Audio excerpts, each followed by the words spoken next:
Welcome back, tribe, to the dark side of the human condition. And if you're new here, welcome. My name is Frasier, and each week we dive deep into the abyss to shed light on what is the dark side of the human experience that exists in all humans everywhere around the world, from birth till death. This podcast is for entertainment purposes only. It's not intended to diagnose, medically treat any conditions, persuade, or change you in any way. So, if you're easily triggered or feel you need to get professional help, please do so. What it is meant to do is inspire you to dig deep within your psyche, to challenge your views on this thing we call life. So with that said, let's dive in. So the question of the day is, are you involved in a toxic relationship? Or even several of them? That term's been thrown around quite a bit lately, and let me say that just because we have disagreements or even arguments with people doesn't mean you're in a toxic relationship. But the difference is how you disagree and or argue with someone.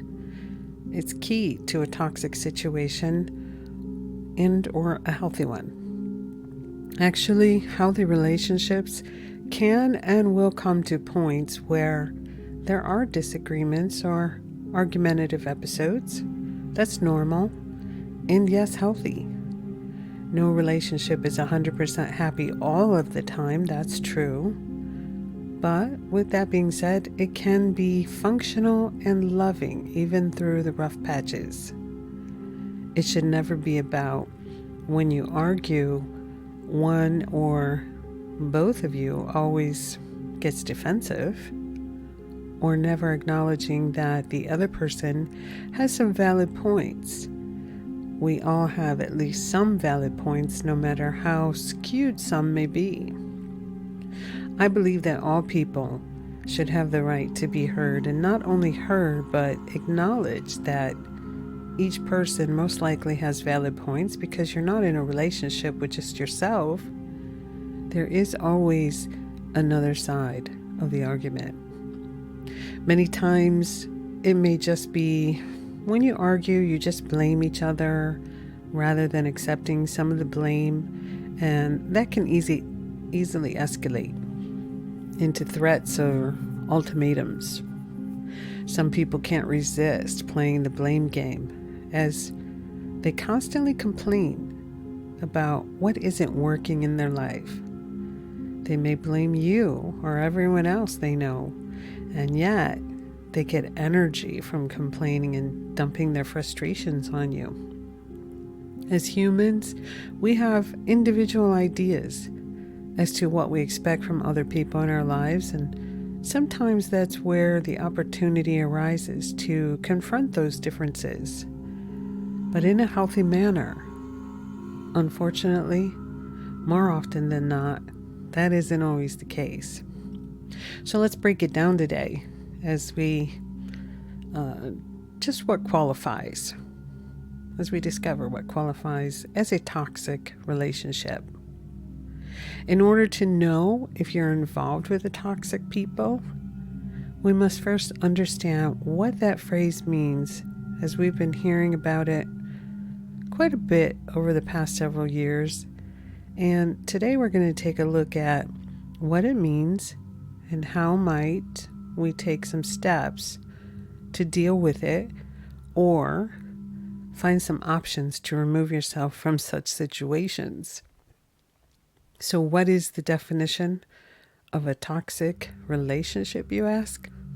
Well, they come with many faces. They can be a parent, child, siblings, friends, spouses, lovers, and you can even find them at your job, as in a supervisor-employee situation, co-workers, or even a client. These individuals have similar traits, and I'll lay out a few of them here, as you may recognize some of these traits in some of your significant relationships.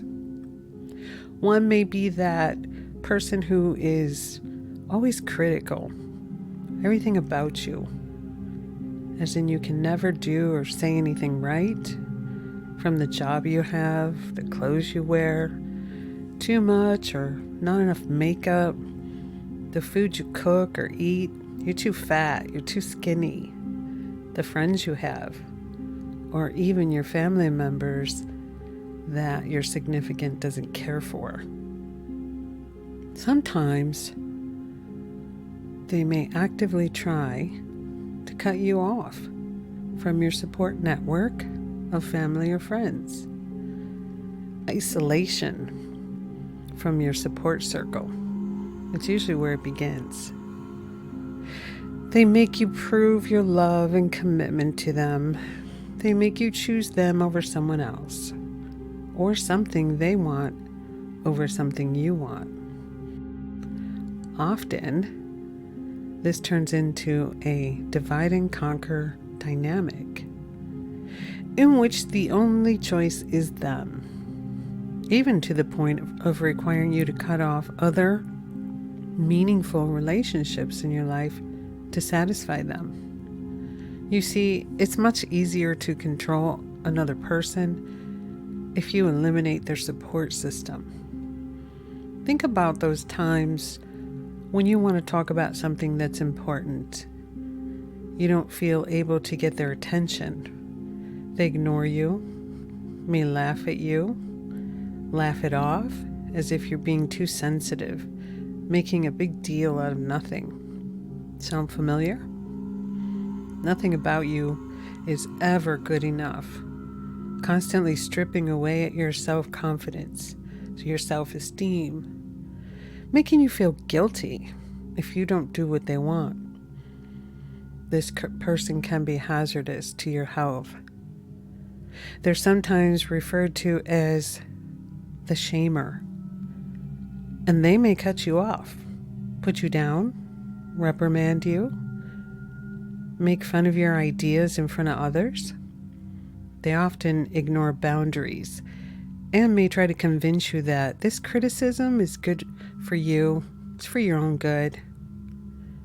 They are the kind of person who makes you question your own sanity before theirs. This is what is known as gaslighting. And we'll go more into that in another episode that I have coming on narcissism. But basically, you doubt yourself more and more and find more often that you are consumed with thoughts of, what's wrong with me? And how can I make things better? How can I make them happy? The focus is always on them, as they leave you feeling very insecure and unstable. They may even add to that insecurity by threatening to leave you. Or maybe they have abandoned the relationship numerous times in order to teach you a lesson and get you back under control when they decide to take you back. Sure, things may seem fine for a moment, then the twisted cycle of abuses starts all over again. Ask yourself one thing. Can you turn to your partner for emotional support and vice versa? When times get tough, you should be able to rely on your partner or family and even a trusted friend, at the very least, for emotional support, no? If that's not an option, stay with me. Do you ever feel like they don't seem interested when you experience success? Or they belittle your successes? Or when you want to try something new to better yourself or your relationships, do they mock you? Say things like, why are you doing that? Who do you think you are? You're going to embarrass yourself when you fall on your face. What's the problem with you? And stop trying to change me. Any of this sound remotely familiar? Another sign that you may be involved in a toxic relationship is the person who is too controlling and obsessive about having you in their sights 24/7 or constantly monitoring your whereabouts when you're not with them. They become jealous of anyone who takes your time and attention away from them, and sometimes even if it's the children. Or it could be the complete opposite, as in when you're physically together, it feels like out of sight, out of mind when you're not together. Unfortunately, I can relate to that one, especially in a previous relationship with a narcissist. They will put the blame on you for their bad behavior, saying things like, if you would just do as I say, we wouldn't have these issues. As if you're a child and in constant need of being reprimanded. You may even find yourself making excuses for their bad behavior, lying to yourself or family members for what you know is not a healthy behavior or response to a specific situation. That's the point where you may be looking straight down the codependency road, defined as an emotional dependence on someone other than yourself. This would be a form of emotional abuse and again may lead to gaslighting.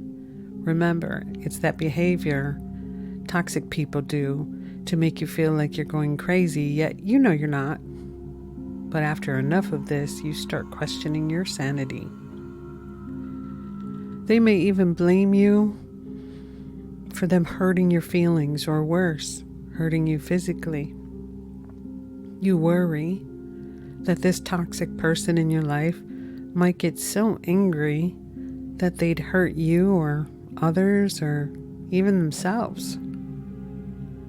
Sometimes that's the twisted part of a truly dysfunctional relationship, as they may threaten to kill themselves if you leave them. I have seen this firsthand, and in hindsight, I have to say that if you've not experienced this kind of behavior before, it's extremely startling and can really throw you off kilter, as you don't want to be responsible for someone committing suicide, right? But if you think about it, it's not your fault if someone is so fragile that they do something so drastic. If they can't be with the person that they profess to love, but do everything possible to show you that they don't.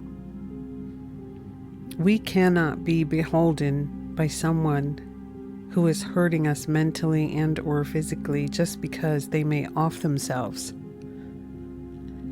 You now have a sense of being trapped in the relationship, and nothing about that says healthy. It's called being held hostage. If you haven't figured it out by now, it's all about control. If you're always having the feeling that you're walking on eggshells around certain people, worried about how they'll react to things, or their behavior might be considered overreaction or inappropriate lack of reaction, such as ignoring you, their behavior might be considered passive-aggressive, which is just a subtle form of control.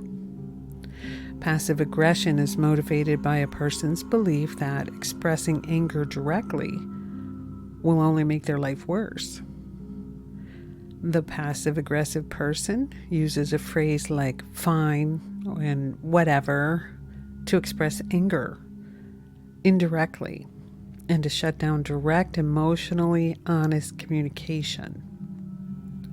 Although toxic people can be draining and encounters with them will leave you emotionally wiped out, physically and mentally, time with them is about taking care of them and their business, which leaves you feeling frustrated, unfulfilled, and even angry. Don't allow yourself to be their victim as a result of giving and getting nothing in return. In the beginning, you may feel sorry for them and their situations. But once you realize that every interaction with them is negatively charged, you may want to limit your contact with them, or maybe cut ties altogether. Your time and your energy are essential for your own life and not unlimited. Don't be so willing to give them away, as this is a never-ending cycle until they have used you up and then it's on to the next unsuspecting soul. I refer to these types of people as energy vampires. Confronting your toxic relationship takes a great deal of finesse and strength, that's true, but it can be done, and the outcome can be sometimes, it can sometimes drain you mentally, physically, and spiritually. But once you've identified that you have a toxic relationship in your life, there are specific ways that you can use to confront this family member, spouse, lover, friend in caring and loving ways. Your goal may not necessarily be to sever the relationship, but to set boundaries with them. Only you can decipher whether or not this relationship is worth saving, or if it's come to a dead issue and has gone beyond the point of reconciliation. Assuming both people are on the same page to move forward together, they must truly be committed to change. As in, if only one person is invested in creating healthy changes, there is unfortunately little likelihood that change will occur, and the inevitable end of the toxic relationship will drag out needlessly. So if you're still in the frame of mind to try once again to save the relationship, just where to begin can be as clear as recognizing and acknowledging the past toxic behaviors that have harmed the relationship, as this is vital on both sides. It reflects an interest in self-awareness, self-accountability, and self-responsibility. Another option may be that you and your person might need to get things back on track, either through individual or couples counseling. Also, equally important, it is to take time out from all the chaos in the world and focus on each other, even if that means setting aside time on a regular basis to discuss things going on in your relationship, be it negative or positive. Repairing the relationship will most likely involve addressing past events, but shouldn't be the sole and constant focus of your relationship moving forward. Behavioral changes, once addressed, must be the focus. Continuing to batter the other person with their past indiscretions will not serve the relationship recovery, but will continue to be the festering thorn in the side of your relationship. One of the most important factors is to be able to feel safe and heard in your relationships. And if it's at all possible to repair a toxic relationship, it takes time, patience, and diligence. Given that most toxic relationships often occur as a result of long-standing issues in the current relationship, or as a result of unaddressed issues from prior relationships that we sometimes refer to as baggage. Those issues that we refuse to let go of, and eventually they show up in our current relationships in many unhealthy ways. When we find ourselves wanting to blame our person for all the problems in the relationship, step back. Try looking at the possible motivations behind their behaviors. Are they going through a hard time in their life right now? Struggling with a job or financial issues? Family dramas, illness? Too many things on their mind. Not that there should ever be any excuse, ever, for abuse or disrespect, but many people haven't a clue as to how their behavior affects those around them until it eventually blows up in their face. And now they have to face it head on before a final catastrophe ensues. Again, these aren't excuses for bad behavior, but they can help you come to a better understanding of where this person is coming from and possibly work to a better situation. I've often wished that people who were downright abusive had to wear a scarlet letter on their face to warn others that there's a good chance that there's a psychotic piece of shit person in your view when you meet them. To save the normal people, basically, from pain and heartache. Just a thought, right? As many people have found through some forms of abuse, from mild to extreme, and some even killed, it's fair to say that we all are coming from different perspectives. We've all been on a different journey in life, and it's how we handle a situation, right? But that being said, there is no one coming to save us ever. Ever. Yes, we may get depressed, and yes, we may sometimes blame ourselves, and after the fear and the emotions have calmed down and the abuser swears it'll never happen again, you must understand one thing. Understand that they are lying most of the times. They lie for many reasons, be it to save face, control the situation, you still have some use left, albeit twisted, or they may not have found your replacement yet. The list could go on, but you get the point. Bottom line is, you cannot change anyone but yourself and your own circumstances. You must demand respect from those you allow in your life, yes. But you'll never get that respect until you respect and love yourself first and foremost. That phrase used to confuse me when I would hear people say this. But what I had come to realize is that if you don't take care of yourself first, you really can't take care of anyone else. You can't give what you don't possess, as in self-love and self-respect. You see, people can pick up on another person's lack of self-esteem and self-love, and that makes them a prime target for those people who walk this earth using and abusing people. And I've also learned that sometimes the very best person we don't want to become,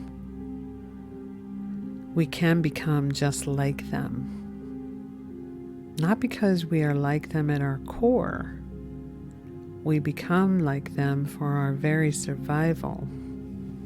Meaning, we get to a point where we start to believe that everyone is going to use and abuse us, so we set up those walls and become of the mindset that it's a dog-eat-dog world, and the only way to survive is to get them before you get got, right? Which in turn becomes a very toxic way of living, and then we wonder why we have attracted the monsters in our lives. Some say we become the monster we try to avoid out of our own toxic perspectives of the abuses we've endured. And let's face it, some relationships are very complex, and it may not be so easy to deal with these toxic people until you have reflected on previous interactions with them. Line here is that if you feel bad about yourself as a result of a relationship with another person, it's time to sit down and assess the issues and possible remedies to move forward with or without them. They may be unlikely or unwilling to change, but you can. Weigh the pros, if there are any, and the cons of continuing to allow this person to remain in your life. Or at the very least, make a decision to limit your time with this person or end the relationship and don't look back. Maybe get yourself into some form of therapy to understand that these people and their motivations and how to recognize the signs so that Going forward in your life, you see them coming from miles away and can immediately run. Run the other way before they get their hooks in you. This topic today has so much more to explore, and I'm sure we will do another episode and maybe bring in a guest or two, as I want to give you the opportunity, some of you, to express your thoughts and experiences, as I find it so therapeutic, just getting it off your chest. Reach out and let me know if you'd like to come on the show for a future episode, and we'll see what we can do. So as we wrap it up today, we come to the quote of the day. When being in a toxic relationship in life, at times you may have to step outside yourself to see yourself so you can find yourself and love yourself again. And that's by Angel Moriera.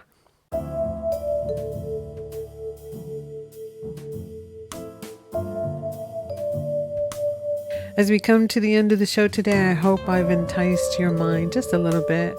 Maybe you're asking yourself a few questions and maybe found a few answers to some. I'd love to hear your thoughts as to what you may have received out of the show today, and what dark areas you'd like to explore here on future episodes. I'm looking forward to diving deep into many more fascinating topics with you and dissecting many more fascinating human experiences. So, for more info, please check out our site at tdsothc.com. And if you like what we're bringing you, consider supporting the show at patreon.com/tdsothc. And remember, as always, if today has you feeling anxious, confused, triggered, or even weary, take a moment right now to quiet your mind. Breathe. Let go of all distractions. Embrace mindfulness. Focus your intentions on what you really want. Clarify and let go of what no longer serves you. Remember, your determination is your power and your peace to realize your true purpose, as these brief but mindful moments can allow you a new path to arise. So till next time, walk in the light on the dark side, right here where your vibe attracts your tribe.